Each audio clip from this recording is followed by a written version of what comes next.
Whose strengths really are in attack, and Hessler carrying them forward here. It's his cross. Milan, who always like to push up and look for an option to make use of an advantage of playing at home that hasn't been as considerable as it should have been this season. And Kurobi, the fair-haired understudy to...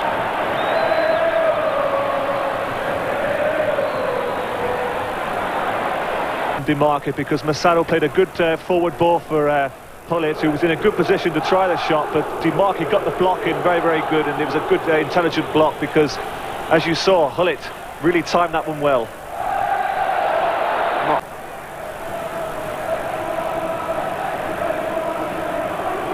Hessler making good progress. The Cyprus, the Italian manager Vicini would have been high on that hated list. That's absolutely certain. He's a current under-21 international.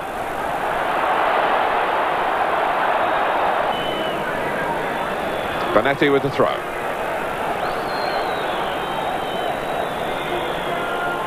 Again, good work on the ball. It's an impressive start from Hessler to this match. He fainted to... Baggio. Hessler involved again. Baggio. Carini.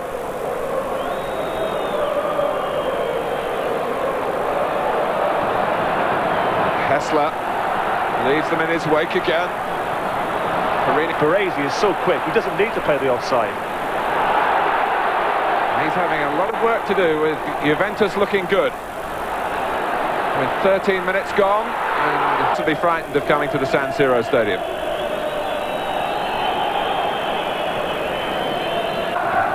I'm just thinking there, how often do we talk in football about passing the ball along the carpet?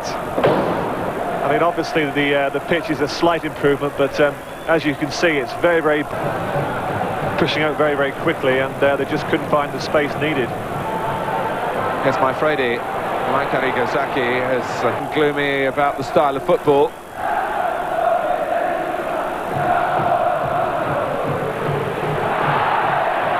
Just nil. Here's Kurobi. Marocchi. And Juventus with several players who sense the right moment to do attack. Hessler. And again Baresi. Missing Van Basten, because he's the type of player that they look forward to hit. He is their target man who plays the most advanced. Massaro and Gullit are very, very good players in their own right, but they tend to play a little bit... Trying to get out of the way, that's for sure. Baresi. The ball wouldn't quite run for Hessler. Carini, who's looked very comfortable in the Juventus midfield, a player in his first season in the First Division.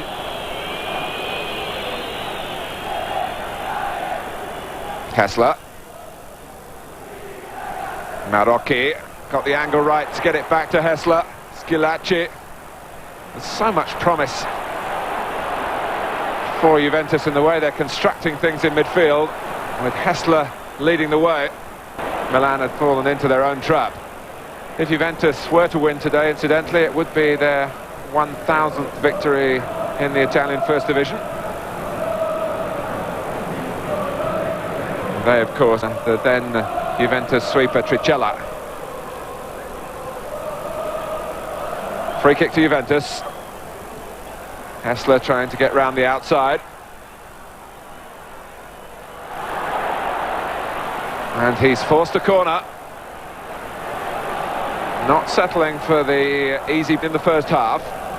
Not much between the two sides on the evidence of the opening 33 minutes. A chance maybe for Juventus.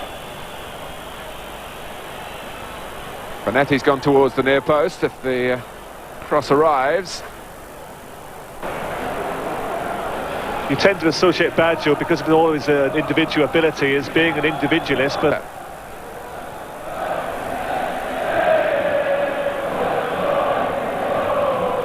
Poor in the end.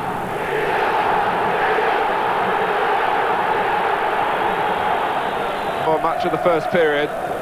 Juventus just finding it a little more difficult now at that time.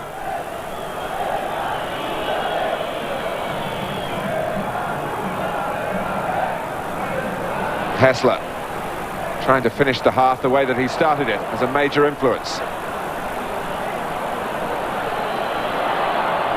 Great play from Hessler, and the cross.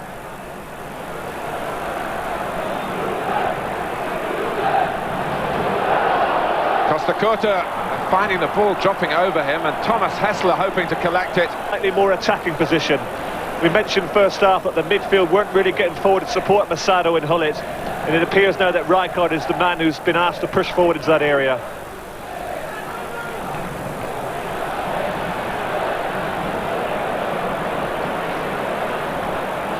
Corini. Schilacci with that acceleration that was so conspicuous. Ball with him until he was fouled, or until he was looking for the foul, shall we say. Yes, I was going to say that's a sign of a great player, when you can beat 2 or 3 players in such a tight area. His close control was immaculate, even on this terrible surface. He really is a great player, Baggio. Misses attacking power. The attacking power coming from Milan. Hessler In there, really should have, in that situation, it should have been more selfish. Could either have tried the volley or perhaps brought it down and had a shot himself. Shouldn't really have tried to lay it off in that situation. Had to play that under some pressure, but it very nearly provided a through ball for Rijkaard. Well spotted by Tacconi off his line. Hessler with this low centre of gravity and the ability to change direction and take the ball with him. That caused the problem, something that we didn't see in the first half.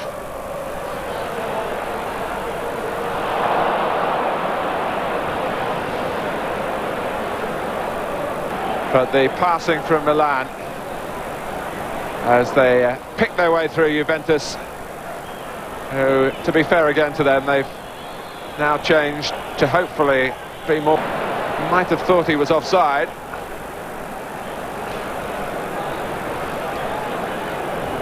Juventus have been on the receiving end, and how in the second half. In the opening 10 minutes, a double blast from Milan. Hessler. Well played, Baresi against Baggio. Crowd enjoyed that. Yes, it's quite significant that whereas in the first half, little Hessler who's on the ball now in Baggio were quite dominant for Juventus. They've not... From Vialli, we learn. Sampdoria 2-1. Hessler trying to pull it back to 2-1 here. It's a perfect Sunday afternoon for the Milan followers.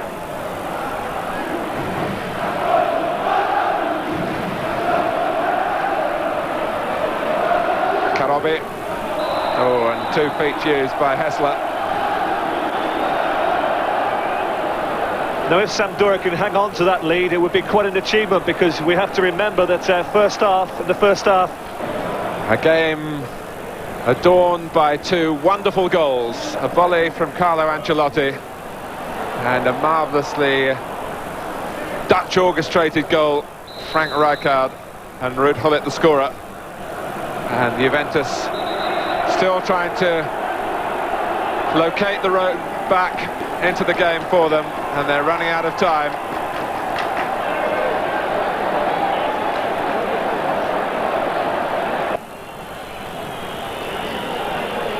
Yes, it's something that can easily go unappreciated when you have moments like the 2 goals of glory that we've seen this afternoon. For Stropper for 1 minute.